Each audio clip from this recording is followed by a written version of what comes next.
En el verano de 1978, la selección francesa, Les Bleus, llegó a Sudamérica no como aspirantes al campeonato, sino como viajeros en busca de su identidad.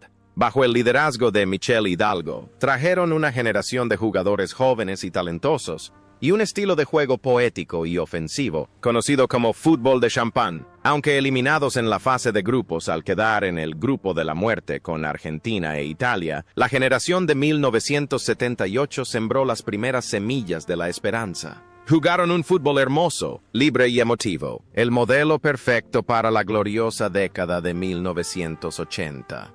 Pero cuando se apagaron las luces del estadio, los mosqueteros de aquel año volvieron a la vida real. Se quitaron las camisetas empapadas de sudor para enfrentarse a su propio destino. Han pasado más de 4 décadas, y el tiempo ha marcado sus vidas con la experiencia. Algunos alcanzaron la cima del fútbol mundial, y luego cayeron dolorosamente. Otros se convirtieron en empresarios exitosos. Y también hay leyendas que han permanecido para siempre con su patria. Repasemos los altibajos de los 11 primeros nombres de la lista de quienes despertaron al fútbol francés de su largo letargo.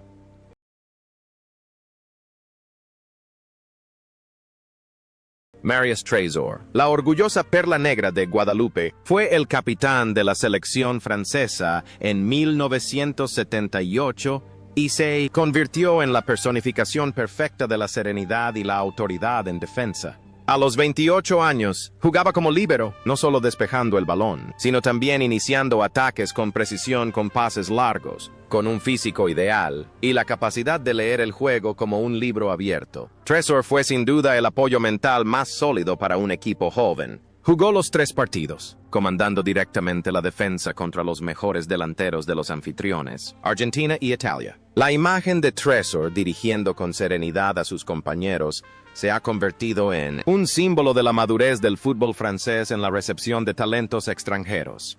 Tras ese torneo, Trésor siguió siendo un pilar insustituible, ayudando a Francia a alcanzar las semifinales del Mundial de 1982, donde anotó una volea memorable contra Alemania Occidental. Tras retirarse, Trésor no abandonó el fútbol, sino que mantuvo su compromiso con el Burdeos, el club que amaba. Durante décadas, ejerció como entrenador del equipo reserva, ojeador y embajador del club. Fuera del campo, Trésor era un hombre alegre, amante de la música e incluso publicó un álbum. Vivió una vida tranquila, alejado de las luchas políticas dentro de la federación, satisfecho con su papel de motivador para las jóvenes generaciones de la región de Aquitania.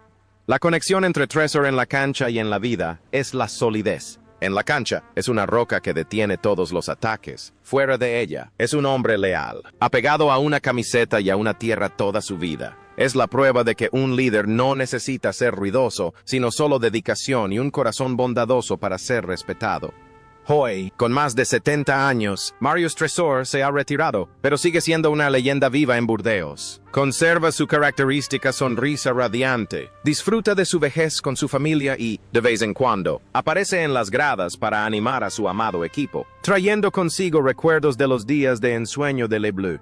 Bernard Lacombe hizo historia en el Mundial de 1978 en tan solo 37 segundos con el disparo más rápido del torneo y el más rápido en la historia de la selección francesa en aquel entonces contra Italia. A sus 25 años, era un delantero clásico, con una gran capacidad de presión, una definición versátil y una precisión excepcional en el área. Lacombe era la principal punta de lanza del ataque, especializándose en convertir en goles los pases de Platini.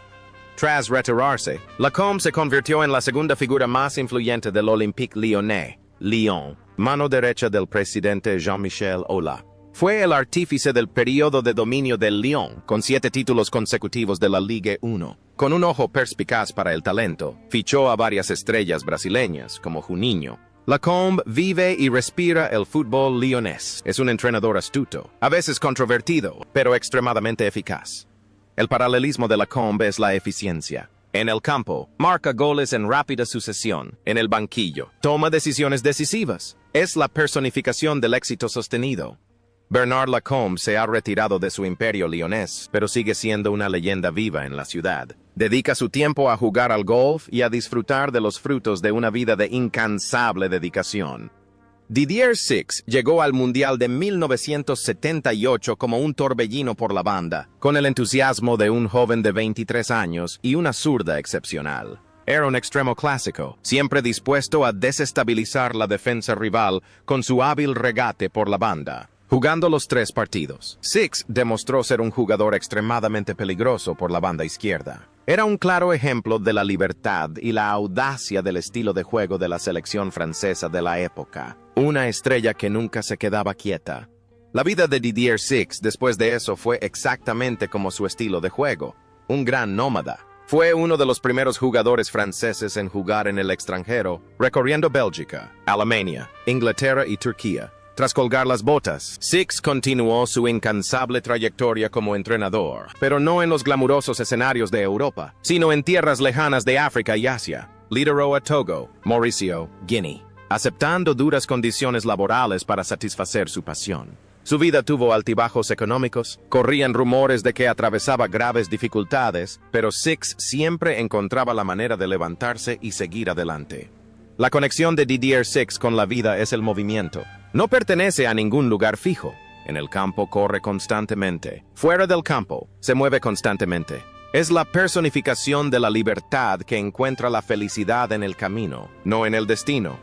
Hoy, Didier Six sigue ligado al fútbol internacional a sus 70 años. Sigue siendo un nombre familiar en el fútbol africano, un veterano viajero del mundo del fútbol, que aporta la experiencia de la generación de 1978 para sembrar nuevas raíces.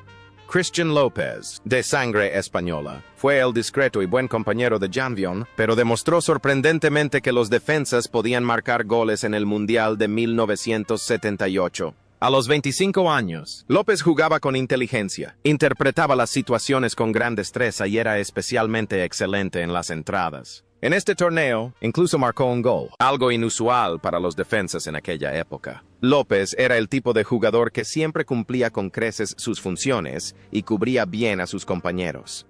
Tras su ilustre carrera como jugador, López optó por una vida muy normal. No se dedicó a la alta dirección deportiva, sino que trabajó en el sector asegurador y luego como gerente de una tienda de deportes. También entrenó a equipos amateurs en las regiones de Cannes y Canet. López disfrutaba más enseñando a los niños a jugar al fútbol que en el glamour del fútbol profesional. Era un hombre de familia, con una vida sencilla y sincera. La conexión de López con la vida es la responsabilidad. En el campo, siempre está ahí para salvar un balón. Fuera, es responsable de su familia y su trabajo. Demuestra que, tras los reflectores, la felicidad puede surgir de las cosas más sencillas. Hoy, Christian López disfruta de una tranquila jubilación en el sur de Francia. Es un ejemplo de estrella que sabe cómo dejar atrás los focos para volver a ser un esposo y padre ejemplar. Dominique Rocheteau, apodado l'Ange Vert, el ángel azul, llegó al Mundial de 1978 como el símbolo sexual del fútbol francés de los años 70, pero pronto demostró que su atractivo juvenil era solo una pequeña parte de su talento. A los 23 años, con su larga melena y su atractivo rostro, Rocheteau era el ídolo de todas las chicas. Pero en el campo, con su habilidad para regatear por ambos lados, marcó un gol y creó una ocasión. Aunque Rocheteau odiaba el apodo de El Ángel debido a su amor por el rock y la política de izquierdas, no podía evitar ser adorado por la afición. Tras retirarse, Rocheteau no eligió el camino de la fama ni la actuación como muchos predijeron. Se convirtió en entrenador deportivo, ocupando el cargo de director deportivo del Saint-Étienne durante muchos años. También escribió libros, participó en actividades sociales y mantuvo una imagen limpia. Rocheteau estuvo a la altura de sus ideales, un hombre profundo, amante de la cultura y el arte, no una estrella superficial del espectáculo. La relación de Rocheteau con la vida era de opuestos. En el campo, era un ángel etéreo. Fuera del campo, un hombre reflexivo y reflexivo. Siempre intentó escapar de las etiquetas ostentosas para ser reconocido por su inteligencia y capacidad. Hoy, Rocheteau se ha jubilado y lleva una vida tranquila, escribiendo libros y criando a su familia. Sigue siendo el primer amor de millones de aficionados al fútbol francés, un símbolo de romance eterno. Michel Platini fue el nombre que hizo que el mundo admirara su extraordinario talento por primera vez en el gran escenario del Mundial de 1978. El joven de 22 años, con su romántica melena rizada y su camiseta holgada con el número 10, era considerado el Mozart del fútbol francés. Platini no necesitaba moverse demasiado, pero el balón siempre parecía encontrarle el ritmo. Con su genial visión táctica y sus característicos tiros libres directos, marcó su primer gol contra Argentina, inaugurando oficialmente una brillante carrera. La imagen de Platini en 1978 no solo marcó el inicio de una leyenda, sino que también marcó la aparición de la persona que cambiaría por completo la posición del fútbol francés en el mapa mundial. La trayectoria de Platini después de eso fue una epopeya con matices trágicos, tanto altos como bajos. Lideró a Francia a ganar la Eurocopa de 1984 y ganó 3 balones de oro consecutivos con la Juventus. Tras retirarse, Platini no optó por ser entrenador a largo plazo, sino que se dedicó a la política futbolística, alcanzando la cima del poder como presidente de la UEFA. Se esperaba que llegara a la presidencia de la FIFA, pero entonces, el escándalo de corrupción de 2015 lo derrumbó todo. The Hero se le prohibió participar en actividades futbolísticas y su reputación quedó manchada. Los años siguientes fueron una agotadora batalla legal para recuperar su inocencia. El contraste en la vida de Platini fue cruel. En la cancha, era el rey, quien controlaba el balón a su antojo, pero en el tablero político, se convirtió en víctima de los cálculos de poder. El otrora valiente número 10 tuvo que experimentar la traición del mismo mundo que una vez gobernó.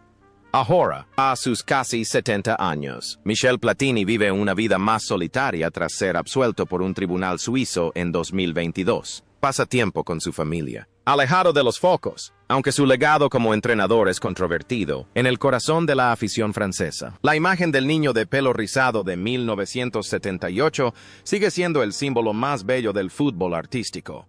Maxime Bossis, apodado Le Grand Max, fue el defensa moderno que convirtió el bloqueo en un arte en el Mundial de 1978. Con tan solo 22 años, Bossis, con su impresionante altura y largas piernas, jugó con gracia y técnica, más que con fuerza bruta. Podía jugar tanto de central como de lateral. En Argentina, Bossis demostró una madurez increíble, convirtiéndose en una de las mayores revelaciones del torneo. Fue un símbolo de excepcional elegancia en defensa.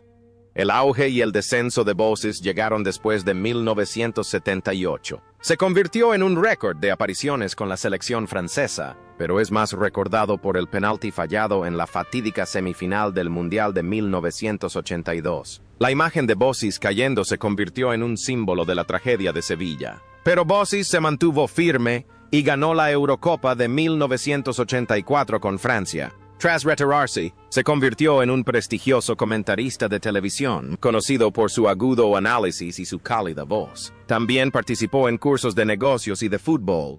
El vínculo entre Bossis y la vida es la elegancia. Juega al fútbol de lujo y vive una vida muy digna. No dejó que el dolor de 1982 lo ahogara, sino que lo convirtió en una lección para madurar.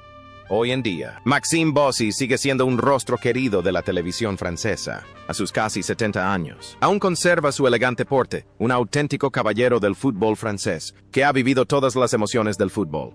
Henri Michel, una auténtica leyenda del FC Nantes, aportó su caballerosidad y serenidad al centro del campo durante el Mundial de 1978. A sus 30 años, era uno de los jugadores más experimentados de la selección francesa. Jugaba al famoso estilo jeu à la Nantes, con combinaciones cortas, rápidas y hermosas, en 2 partidos. Henri Michel jugó un papel fundamental, conectando a la generación anterior con la joven generación de Platini. La carrera de Henri Michel tras su retiro fue aún más brillante. Se convirtió en un gran entrenador, guiando a Francia a la medalla de oro olímpica de 1984 y llevando a la selección francesa a las semifinales del Mundial de 1986. Posteriormente, se convirtió en el rey de África al liderar a una serie de selecciones como Camerún, Marruecos, Costa de Marfil y Túnez al Mundial. Fue muy respetado por sus profundos conocimientos y su noble personalidad. Vivió una vida dedicada al fútbol, viajando por todo el mundo para difundir la filosofía del fútbol hermoso.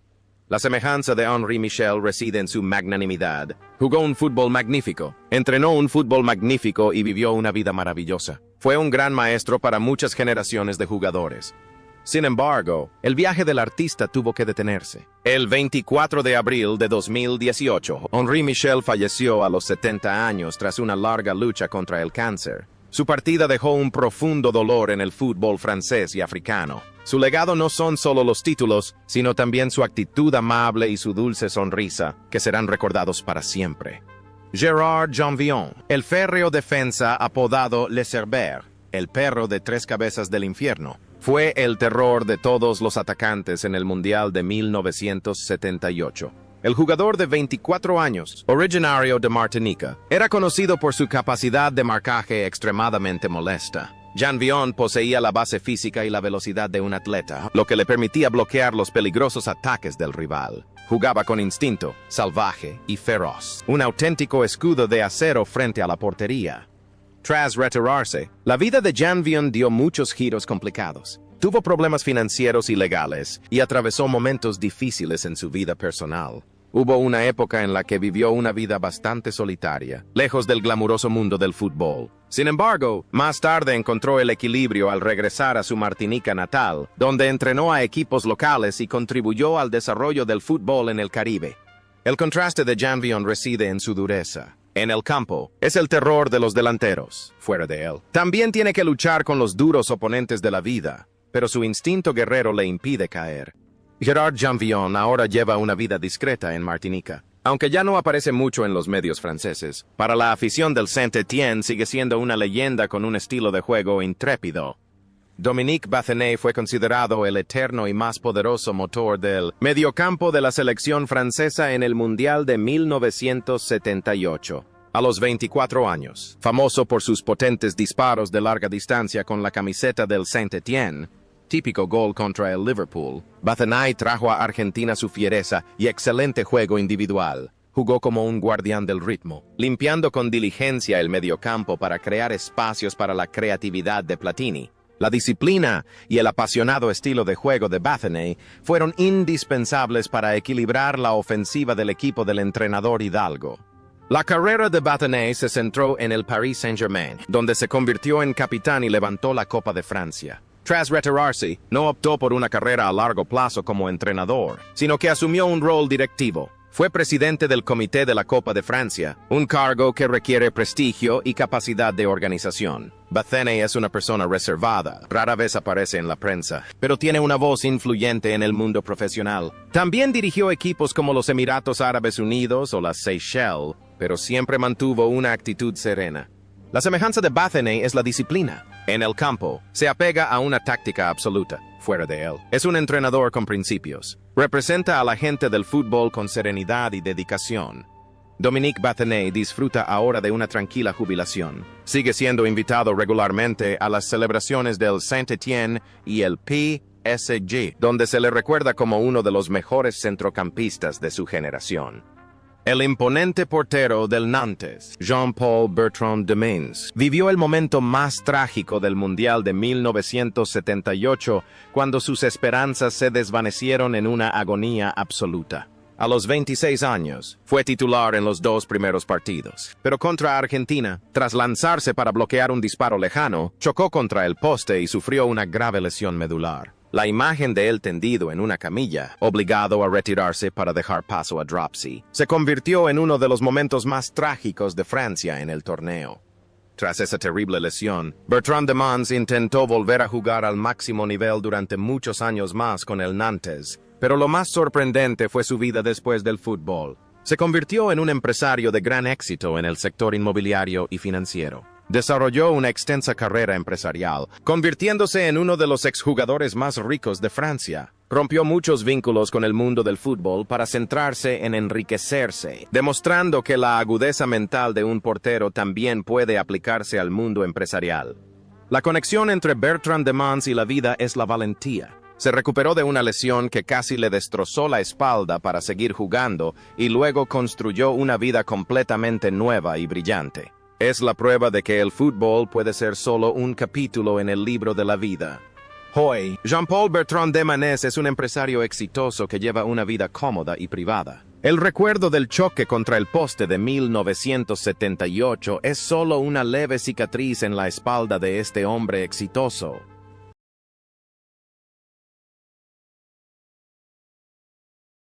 Marc Berdoll, el goleador nato del Angers SCO, entró en la memoria de la afición francesa en 1978 con la marca más extraña y divertida de la historia de los mundiales. Un gol con una camiseta prestada. En el partido contra Hungría, debido a una confusión en la equipación, la selección francesa tuvo que vestir la camiseta a rayas blanquiazules de un equipo local llamado Kimberley. Y fue con esa extraña camiseta que Marc Berdoll, el delantero de 25 años, marcó el gol del 2-0, que también fue el momento más brillante de su corta carrera internacional. Berdoll no era un delantero vistoso, era un puro cazador de goles, con un fútbol directo y potente, y siempre sabiendo elegir la posición para rematar en el área. La carrera de Berdoll fue sinónimo del título de Rey del Angers. Fue un gran delantero del club, un auténtico héroe local. Tras el Mundial, se embarcó en una aventura a Alemania para jugar en el Saarbrücken y luego en el Marsella, pero su corazón siempre estuvo ligado al Angers. A diferencia de sus compañeros que buscaban la fama en las grandes capitales del fútbol, Berdoll optó por un camino más tranquilo. Jugaba por el placer de marcar goles, sin preocuparse demasiado por la aureola ni el dinero. Tras retirarse, se alejó por completo del mundo del fútbol profesional, rechazando trabajos de entrenador o comentarista para vivir la vida de una persona común. La conexión de Berdoll con la vida es la sencillez. En la cancha, marca goles con simples toques. Fuera de ella, elige la felicidad en la oscuridad. Es la prueba de que, a veces, basta con un destello de brillantez con una camiseta prestada para que una persona común sea recordada para siempre. Hoy, a sus 70 años, Marc Berdoll disfruta de una tranquila jubilación en su ciudad natal. Rara vez aparece en la prensa, contento con cuidar su jardín y pasar tiempo con sus hijos y nietos. Para los angerianos, sigue siendo una leyenda viva, un monumento a la lealtad y la humildad. Olivier Rouillet, apodado La Rouille, trajo la frescura de sus 22 años al Mundial de 1978, con su increíble velocidad y su sonrisa inagotable, como si el fútbol fuera la mayor alegría de su vida. Fue el mejor amigo de Michel Platini y su compañero perfecto en el Nancy. Rápido como una ardilla, habilidoso y siempre lleno de energía, Roger era un jugador peligroso en la banda derecha. Jugó 2 partidos del torneo, aportando el preciado entusiasmo de la juventud. Pero tras esa sonrisa se escondía un gran secreto que tuvo que mantener oculto durante toda su carrera. Mucho después de colgar las botas, Olivier Rouillet se declaró gay con valentía. Fue uno de los primeros y pocos futbolistas profesionales franceses en atreverse a hacerlo. Rouillet admitió que tuvo que vivir 2 vidas paralelas. Un jugador fuerte en el campo y un hombre solitario que tuvo que ocultar su verdadera identidad debido a los prejuicios sociales de la época. Tras retirarse, trabajó como entrenador en el Nancy, pero luego encontró la felicidad como comentarista de televisión y propietario de un bar-restaurante en Nancy. El contraste en la vida de Rouillet es notable. En el campo, usaba la velocidad para superar a los oponentes, pero en la vida real tuvo que usar la valentía para superar las barreras de los prejuicios. La libertad, que demostró en su estilo de juego de 1970 y 8 finalmente se trasladó a su vida real cuando decidió ser fiel a sí mismo. Hoy en día, Olivier Rouillet sigue siendo un rostro familiar y querido en la televisión francesa L'Équipe. Vive feliz, cómodo y orgulloso. No solo es un exjugador de la selección nacional, sino también un símbolo de valentía, un pionero para la comunidad LGBTQ+ en un ambiente futbolístico plagado de masculinidad tóxica.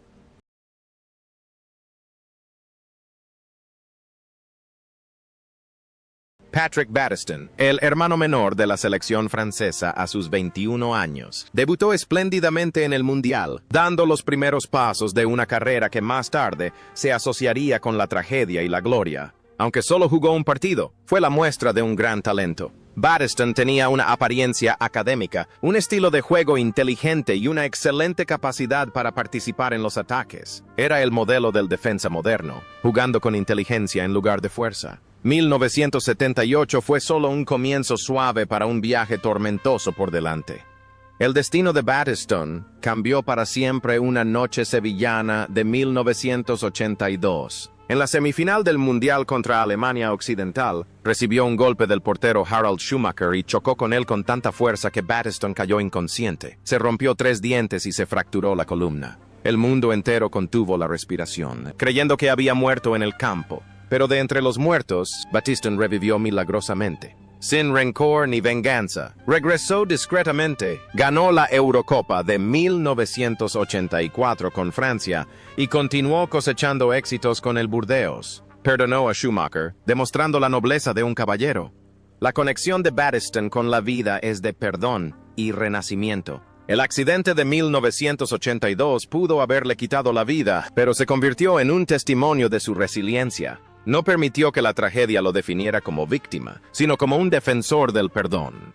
Hoy, Patrick Battiston es el director del Centro de Formación Juvenil de Burdeos. Trabaja discretamente, formando jóvenes talentos, enseñándoles no solo a jugar al fútbol, sino también a ser personas, a sus casi 70 años. Aún conserva una actitud amable y serena. Es un testigo de la historia, un verdadero héroe que ha vencido a la muerte para vivir una vida plena.